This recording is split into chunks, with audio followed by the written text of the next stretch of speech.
이렇게 만나 뵙게 돼서 반갑습니다. 예. 장마나 소낙비를 이렇게 보면 그런 생각이 들 때가 있는데요. 소낙비와 관련해서 제가 이제 쓴 시 중에 그런 게 있습니다. 여름날에는 언제 어디서 이처럼 소낙비를 만나게 될지 알 수가 없다. 소낙비를 이런 여름날에는 언제 만나게 될지 알 수가 없듯이 우리가 의도하지 않은 우연한 일들이 많이 생겨난다는 거죠. 그렇게 알 수 없이 때를 가르쳐주지 않고 내리는 이 소낙비처럼 그런 소낙비들로 인해서 한 해의 여름이 만들어지고 그런 여름들은 또 우리 인생에서 아주 여러 해 동안 반복해서 있게 된다. 이렇게 쓴 시가 이제 소낙비와 관련해서 쓴 시가 있는데 제가 쓴 시 중에 그 초여름의 노래라는 시가 있습니다. 초여름의 노래라는 시가 있는데 오늘은 만물이 초여름 속에 있다. 삼라만상이 이제 초여름 속에 있다. 이렇게 쓴 겁니다. 초여름에 미풍이 지나간다. 초여름에 약한 그런 바람이 지나간다는 거죠. 햇살은 초여름을 나눠준다.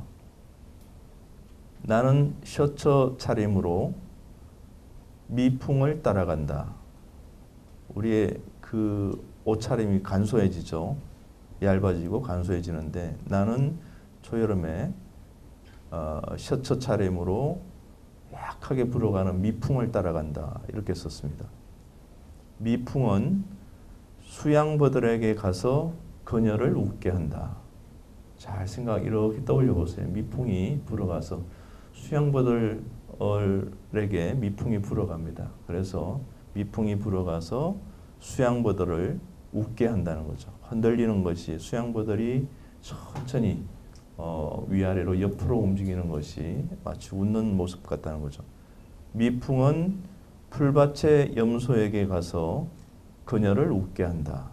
단조로운 들판에 풀밭이 있다고 생각해 보세요. 거기에 염소가 있는데 미풍이 걸어가면서 미풍이 불어갈 때 때마침 염소가 웁니다. 미풍은 풀밭의 염소에게 가서 그녀를 웃게 한다. 살구나무 아래엔 노랗고 신 초여름이 몇 알 떨어져 있고 작은 연못은 고요한 수면처럼 눈을 감고 초여름을 엄미한다. 고요한 수면처럼 눈을 감고 연못이 초여름을 엄미한다. 초여름은 변성기의 소년처럼 몸이 이렇게 커지는 거죠. 초여름에 산을 한번 떠올려 보세요. 산을 보면 산의 외형이 점점 더 커집니다. 그것이 마치 변성기의 소년 같다는 거죠. 하늘은 나무의 그늘을 펼치고 하늘은 잠자리의 날개를 펼친다. 잠자리는 산 쪽으로 날아간다. 나는 잠자리의 리듬을 또 따라간다. 초여름 속에서 너의 이름을 부르니 너는 메아리가 되어 점점 깊어지는 내 골짜기에 산다. 이렇게 쓴 시가 이제 초여름의 노래라는 시인데 지금 이맘때 초여름에서 지금 뭐 여름의 한복판으로 지금 들어서는 느낌인데 7월 초지 않습니까? 네. 이 여름을 어떻게 감각하는가 이런 생각을 하면서 쓴 시입니다. 시가 이런 것이 아닌가 싶습니다. 시가 이 마음에서 일어나는 어떤 간절함 같은 것을 언어로 표현하는 것, 그래서 두드러지게 하는 것, 또렷하게 하는 것, 이런 것들이 다 시의 역할이죠. 마음속에서 일어나는 것을 언어를 통해서 뚜렷하게 보여주는 것.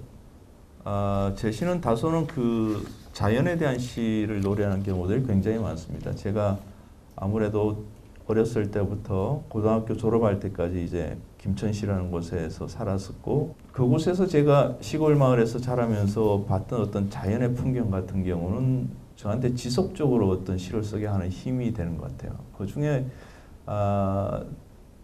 제가 어렸을 때부터 나고 자라면서 느꼈던 어떤 체험 가운데 굉장히 시를 쓰는데 도움을 많이 준 것은 시간에 관한 생각을 많이 하게 한 것 같아요. 시간의 몸, 시간에도 육체가 있구나 이런 생각을 했습니다. 예를 들어 보면 저희 동네는 아주 멀리 보이는 산이 있습니다. 접근로도 없고 그리고 자연의 방식대로 자연들에게 맡겨져 있었기 때문에 사람들에 의해서 가꾸어진 것이 아닌 그런 원시 상태의 그 자연이라고 볼 수 있는 그런 것이 저희 동네는 아주 아직 남아 있습니다. 어렸을 때 보면 그 먼 산에서 비가 시작됩니다. 비가 시작이 돼서 골짜기로부터 비가 시작이 돼서 저 멀리서부터 비가 막 이렇게 몰려와요. 그런 장면을 보면서 저게 시간의 몸이구나. 시간의 육체구나 이런 생각이 들었어요. 시간이 이렇게 저 사물과 현상들을 통해서 움직임들을 통해서 시간의 몸을 보여주는구나 이렇게 생각하는 거죠.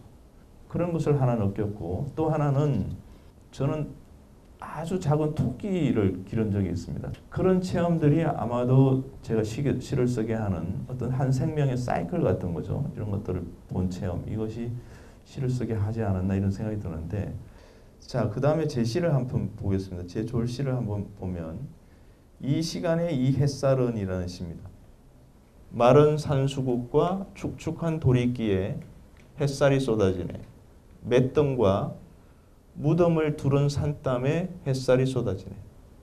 제주도에는요,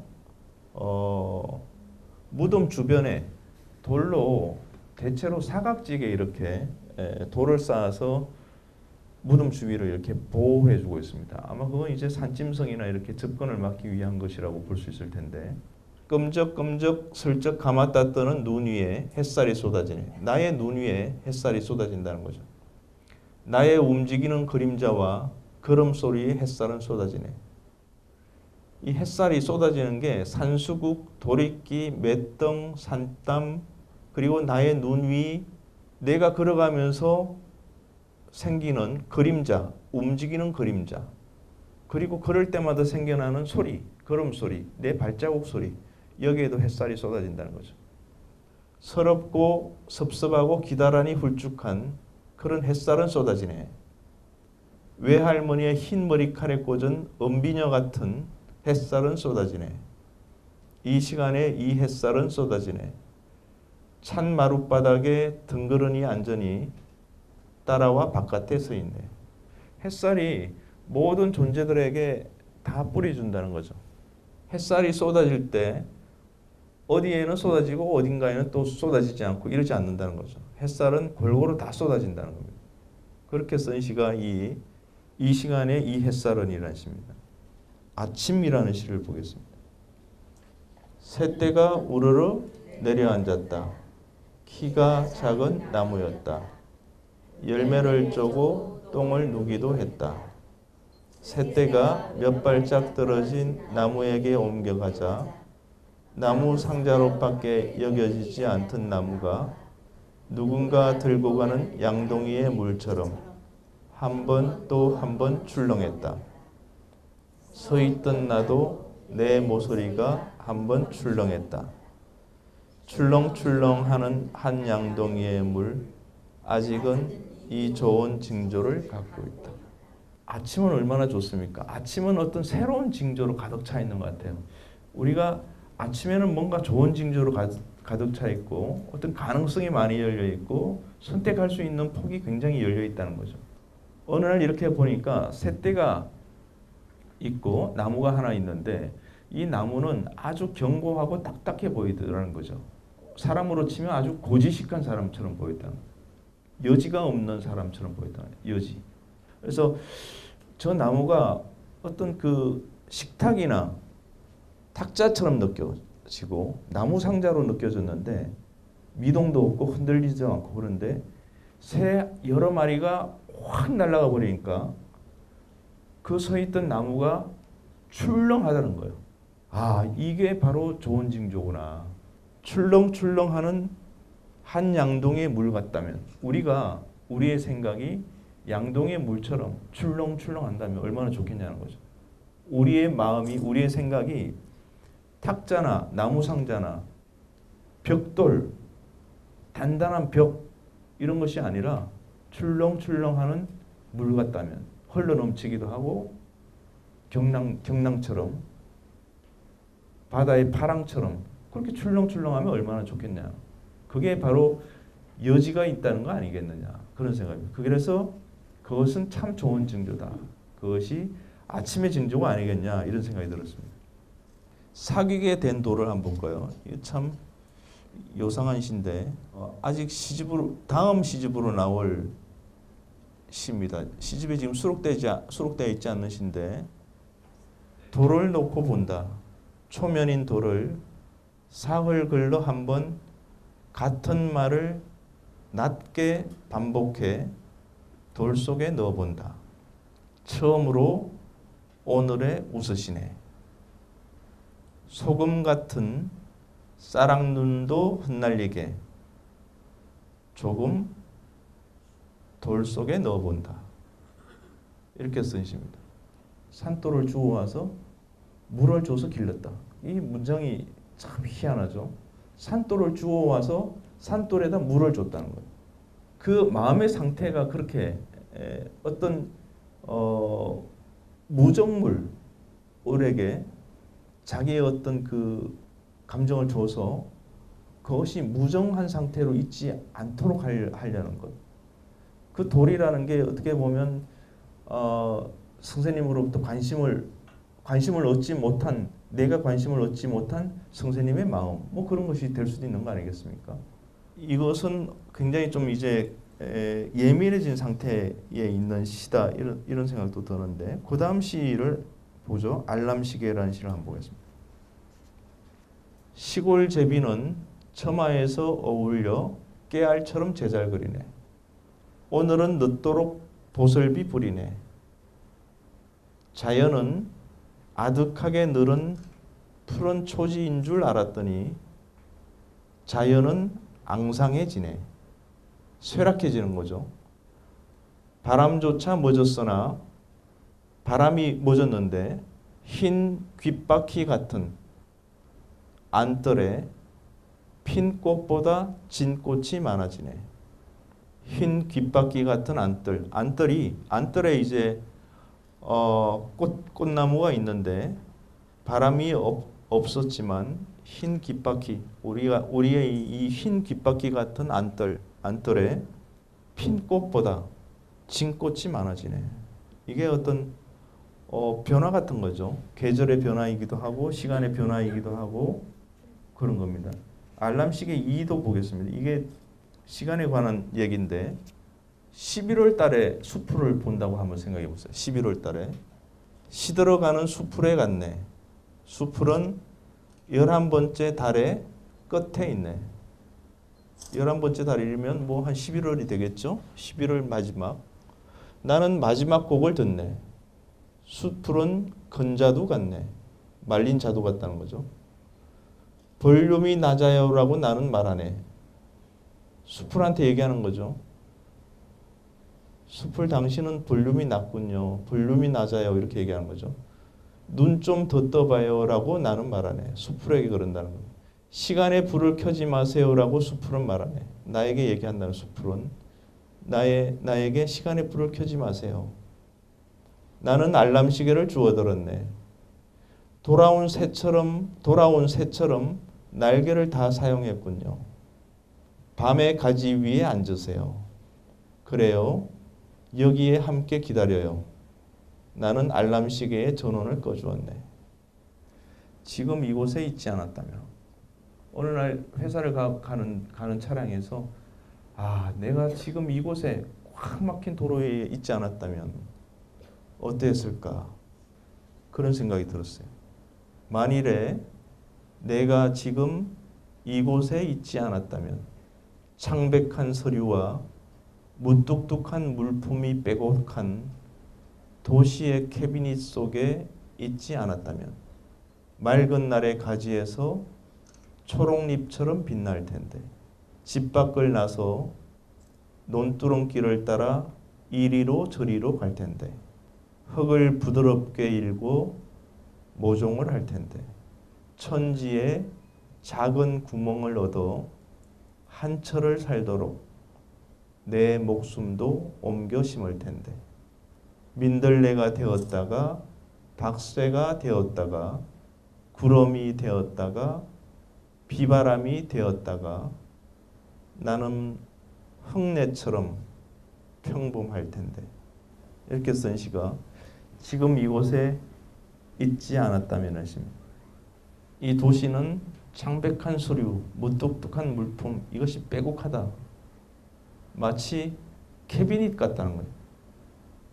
근데 내가 지금 이곳에 있지 않았다면 나는 초록잎처럼 빛나고 있을 텐데, 맑은 날의 가지에서 초록잎처럼 빛날 텐데, 논두렁길을 따라서 이리저리로 갈 텐데, 이리로 가도 좋고 저리로 가도 좋고, 논두렁길을 모종을 하면 나의 목숨도 모종을 할 수 있을 텐데, 그래서 내가 민들레도 되고 박새도 되고 구름도 되고 비바람도 되고 무엇이든지 다 될 수 있고, 무엇이든지 다 될 수 있으니까 나는 흙냄새처럼 평범해질 텐데.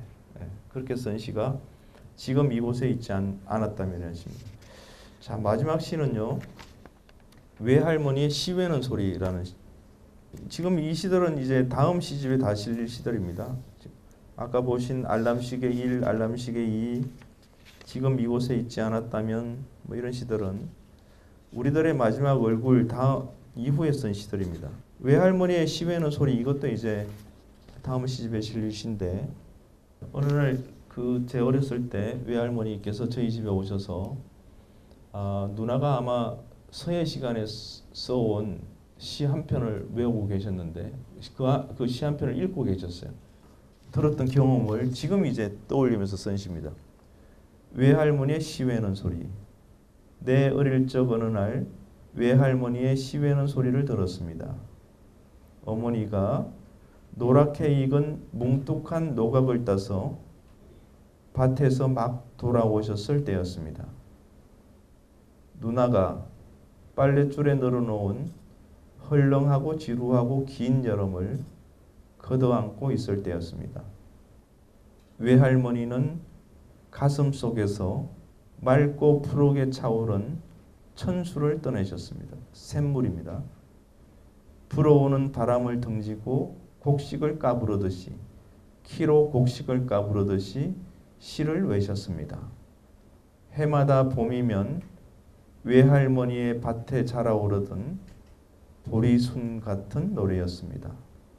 나는 외할머니의 시 외는 소리가 울렁출렁하며 마당을 지나 삽작을 나서 뒷산으로, 앞개울로, 골목으로, 하늘로 가는 것을 보았습니다.